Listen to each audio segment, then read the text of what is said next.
നമ്മൾ ഇന്ന് പഠിക്കാൻ പോകുന്നത് സഭാപ്രസംഗി എന്ന പുസ്തകമാണ്. അതിൻ്റെ എബ്രായ മറ്റുള്ള ഭാഷാന്തരങ്ങൾ നോക്കിക്കഴിഞ്ഞാൽ പ്രീച്ചർ എന്നുള്ള അർത്ഥമാണ്.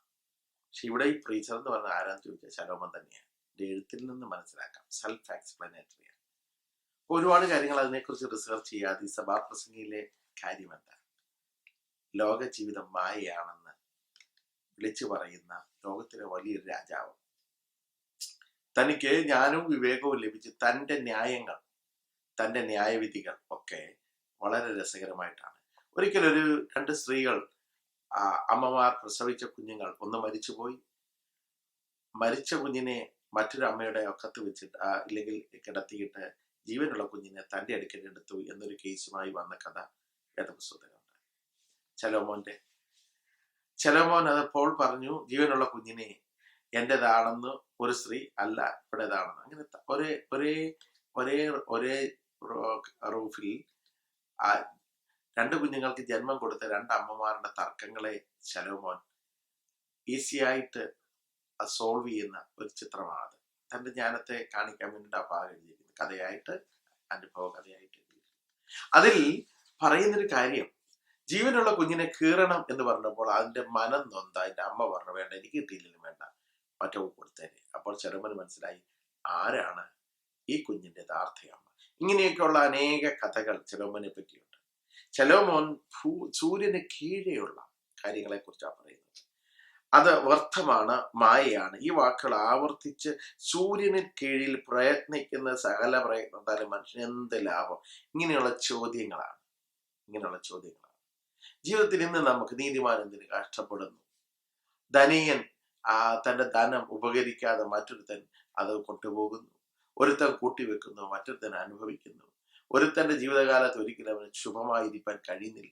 ഇങ്ങനെയുള്ള ഇന്ന് കാണുന്ന കറന്റായിട്ട് കാണുന്ന എല്ലാ കാര്യങ്ങളുടെയും ക്വസ്റ്റ്യൻ അല്ലെങ്കിൽ ക്വസ്റ്റ്യൻ ആൻസർ നോക്കിപ്പോവുകയാണ് ഈ മനുഷ്യൻ. അങ്ങനെ നോക്കിപ്പോകുന്ന ഒരു റിസർച്ച് വർക്ക്, അദ്ദേഹം പറയുന്ന കാര്യങ്ങളെല്ലാം നോക്കിയാൽ ഇന്ന് നമ്മുടെ ജീവിതമായിട്ട് വളരെ റിലേറ്റ് ചെയ്യും, വളരെ താതാത്മ്യം പ്രാപിക്കും. കുറ്റം ചെയ്യാത്തവന് ശിക്ഷ കിട്ടുക, ലോകത്തിൽ നീതിയില്ലാത്ത സൂര്യന് കീഴെ നടക്കുന്ന കാര്യങ്ങളൊന്നും യഥാർത്ഥമായ കാര്യങ്ങളല്ല, മായയാണ് എന്ന് പറയുന്ന ഈ മനുഷ്യൻ. ഇതേ കാര്യങ്ങളാണ് ജ്ഞാനം കാര്യങ്ങൾ. ജനത്തെ ജ്ഞാനം പഠിപ്പിക്കുക, വിവേകം പഠിപ്പിക്കുക, ജീവിതത്തിന് അർത്ഥം കണ്ടെത്തുവാൻ സഹായിക്കുക. ഈ കാര്യത്തിന് വേണ്ടിയിട്ടായിരിക്കാം ഇദ്ദേഹം ഇത് ചമച്ചതും ദൈവം ഈ വചനത്തിന്റെ ഭാഗമാക്കിയതും. ഞാൻ പറഞ്ഞല്ലോ, ശലോമോൻ 3000 സദൃശവാക്യങ്ങളും മാത്രമല്ല 1005 പദ്യങ്ങളും എഴുതിയിട്ടുണ്ടെങ്കിലും ഇങ്ങനെയുള്ള ചെറിയൊരു മെസ്സേജ് ഇതിനകത്ത് വന്നിട്ടുണ്ട്. മനുഷ്യൻ സമ്പാദിക്കുന്ന കാര്യത്തെക്കുറിച്ച്, പലയിടത്ത് ഇൻവെസ്റ്റ് ചെയ്യണം, അങ്ങനെയുള്ള വിഷയങ്ങൾ. അതുപോലെ പല കാര്യങ്ങൾ, വാർദ്ധക്യമാകുമ്പോൾ ഒരു ശരീരത്തുണ്ടാകുന്ന നരകൾ ബാധിച്ചു കഴിഞ്ഞ് അവനുണ്ടാകുന്ന ആ വാർദ്ധക്യത്തിന്റെ അനുഭവങ്ങൾ. പുള്ളി വാർദ്ധക്യത്തിൽ ചെന്നിട്ട് എഴുതിയതാണെന്ന് എനിക്ക് തോന്നുന്നില്ല, അതിനു മുമ്പ് തന്നെ അത് വളരെ കാവ്യ രൂപത്തിൽ കൊടുത്ത്, കലാഭംഗി കൊടുത്ത് നന്നായി ചെയ്യുന്നുണ്ട് ഈ സഭാപ്രസംഗിയിൽ. അപ്പോൾ സൂര്യന് കീഴിലുള്ള അനേക കാര്യങ്ങൾ പറഞ്ഞിട്ട് സൂര്യന് മുകളിലുള്ള ഒരു കാര്യമുണ്ട്, അത് പറഞ്ഞാണ് ഇത് കൺക്ലൂഡ് ചെയ്യുന്നത്. അപ്പോൾ ഇതിന്റെ എഴുത്തും അടുക്കിനെ കുറിച്ച് ഞാൻ പറയുന്നതിനെക്കാളും നിങ്ങൾക്ക് അല്പം ശ്രദ്ധിച്ചാൽ ഈ സ്കെച്ചിൽ നിന്ന് മനസ്സിലാക്കുവാനായിട്ട് സാധിക്കും. രാജാവും അന്വേഷിയും അന്വേഷിയുടെ അന്വേഷണം, ജ്ഞാനവും ഭോഷത്വവും അന്വേഷിക്കുന്നത്, അധ്വാനവും പ്രതിഫലവും അന്വേഷിക്കുന്നത്, അറിവില്ലായ്മ, ജ്ഞാനം പരിമിതമാകിയാൽ അത് ഏത് വഴി തിരഞ്ഞെടുക്കാൻ. ഇങ്ങനെ തനിക്ക് ശേഷം എന്തായിരിക്കും മനുഷ്യന് സംഭവിക്കാൻ പോകുന്നത്, ജീവിതം ആസ്വദിക്കുക, പക്ഷെ ന്യായവിധി വരുമെന്ന് അറിയുക. ഇങ്ങനെയൊക്കെയാണ് പുള്ളി എഴുതി വെച്ചിരിക്കുന്നത്. അതൊരു നല്ല കാര്യമാണ്. അപ്പോൾ ആരോ പറഞ്ഞു, ഇദ്ദേഹം എന്താ ഇങ്ങനെയൊക്കെ എഴുതി വെച്ചിരിക്കുന്നത്? സ്നേഹിത, അദ്ദേഹത്തിന് വേണ്ടിയിട്ടല്ല, നമുക്ക് വേണ്ടിയിട്ട്. എന്നോട് ഈ അടുത്തിടയ്ക്ക് ഒരാൾ ഇങ്ങനെ സംസാരിച്ചപ്പോൾ പറഞ്ഞു, ഞാൻ ഇങ്ങനെ ചിന്തിക്കുക, ഞാൻ ഈ ഒരു ദിവസം ഇവിടെ എല്ലാം വിട്ടുപോകേണ്ടി വരും, ഒരു നല്ല ഹൈവേയിൽ കൂടെ പോയിക്കൊണ്ടിരിക്കുക. അതിനുശേഷം പിന്നെ വരുന്ന മനുഷ്യരായിരിക്കും ഇതുവഴിയെ പോകുന്നത്. തീർച്ചയായിട്ടും അല്ലേ? നമ്മൾ പഠിച്ച സ്കൂള്, നമ്മൾ ജനിച്ച വീടുകൾ, നമ്മൾ യാത്ര ചെയ്യുന്നത് പലതും നമ്മെ വിട്ടുപോകേണ്ടി വരും. അതിനുശേഷവും ഈ ലോകം കർത്താവിന്റെ വരവരെ ഉണ്ടായിരിക്കും. ഇങ്ങനെയുള്ള ചിന്തകളെയൊക്കെ ബേസ് ചെയ്തിട്ട് എങ്ങനെ ജീവിതത്തെ കാണാം, ജീവിതത്തെക്കുറിച്ച് നന്നായി ഒരു ഔട്ട്ലുക്ക് തരുന്ന സൂര്യന് കീഴെ, സൂര്യന് മുകളിൽ. സൂര്യന് കീഴെ ഉള്ളതെല്ലാം മായ, എന്നാൽ യഥാർത്ഥമായി വേണ്ടുന്നത് സൂര്യന് മുകളിലുണ്ട് എന്ന് ഈ സഭാപ്രസംഗത്തിൽ കൂടെ പറയുന്നു. നമുക്കിത് വായിക്കാം. മനുഷ്യ ജീവിതത്തിന്റെ വിവിധ വശങ്ങളുടെ ഒരു ഓടിച്ചു പോക്ക് ആണിത്. അത് പഠിച്ച് മനസ്സിലാക്കാം. സ്കെച്ച് നോക്കുക. The book of Ecclesiastes. It's part of the Bible's wisdom literature, and it opens with this line: "The words of Kohelet, the son of David, king in Jerusalem." Now, in Hebrew, the word Kohelet means someone who has gathered people together. And in this case, it's to learn, so it's often translated in English as teacher. And the teacher is said to be a son or a descendant of King David. And so there are different views about who this figure might have been. Many think that it refers to King Solomon, others to maybe one of the later kings of David's line, and still others think that it's actually a later Israelite teacher who has adopted a Solomon-like persona as a teaching aid. Whichever of these views is correct, the key thing is to recognize that the teacher is a character in the book and is different than the author of the book, who remains anonymous. So we do hear the teacher's voice for most of the book, but it's actually a different voice, the author, who introduces us to the teacher in the first sentence and then at the end concludes the book by summarizing and evaluating everything the teacher just said.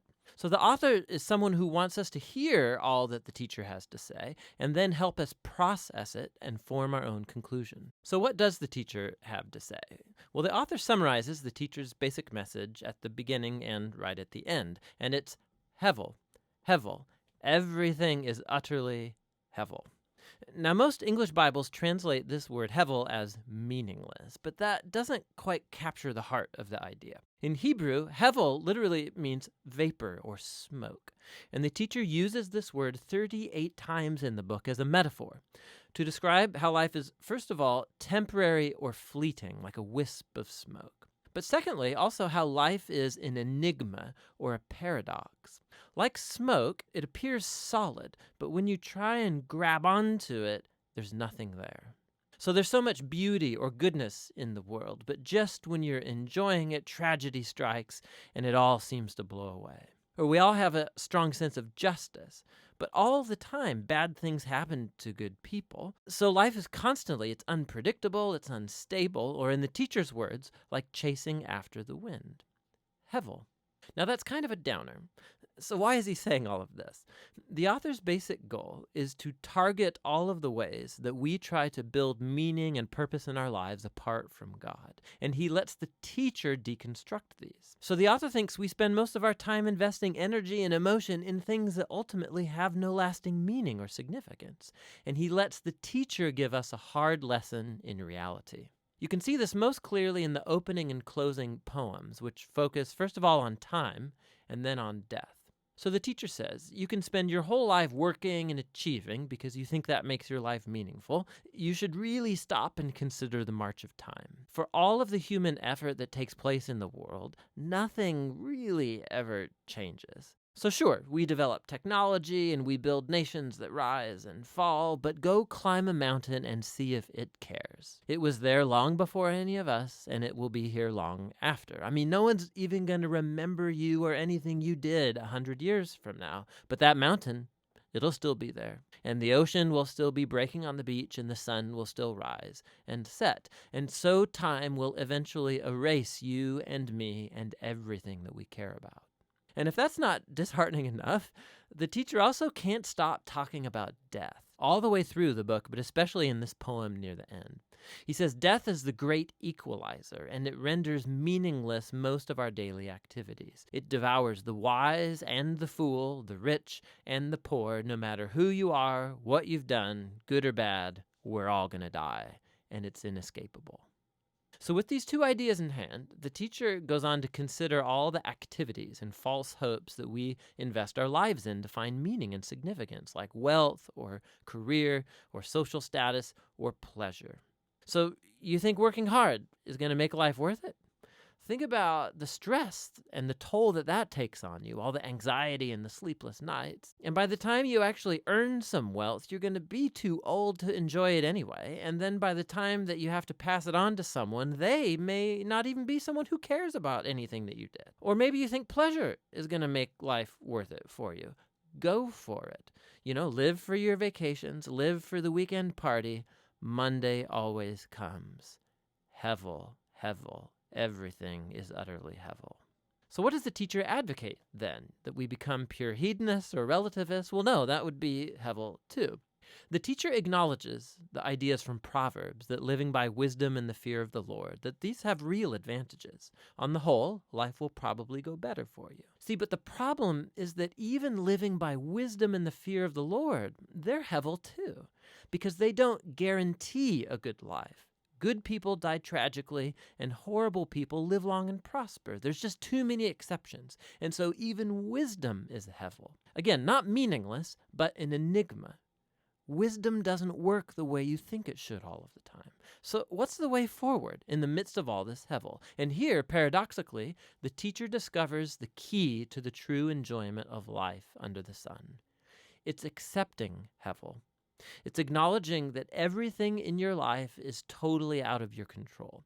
About 6 different times at some of the bleakest moments in his monologue, the teacher talks about the gift of God, which is the enjoyment of simple, good things in life, like friendship or family, a good meal, or a sunny day. You can't control these things. You're certainly not guaranteed them, but that's their beauty. When I come to adopt a posture of total trust in God, it frees me to simply enjoy my life as I actually experience it, not as I think it ought to be. Because even my expectations about what life ought to be are ultimately hevel.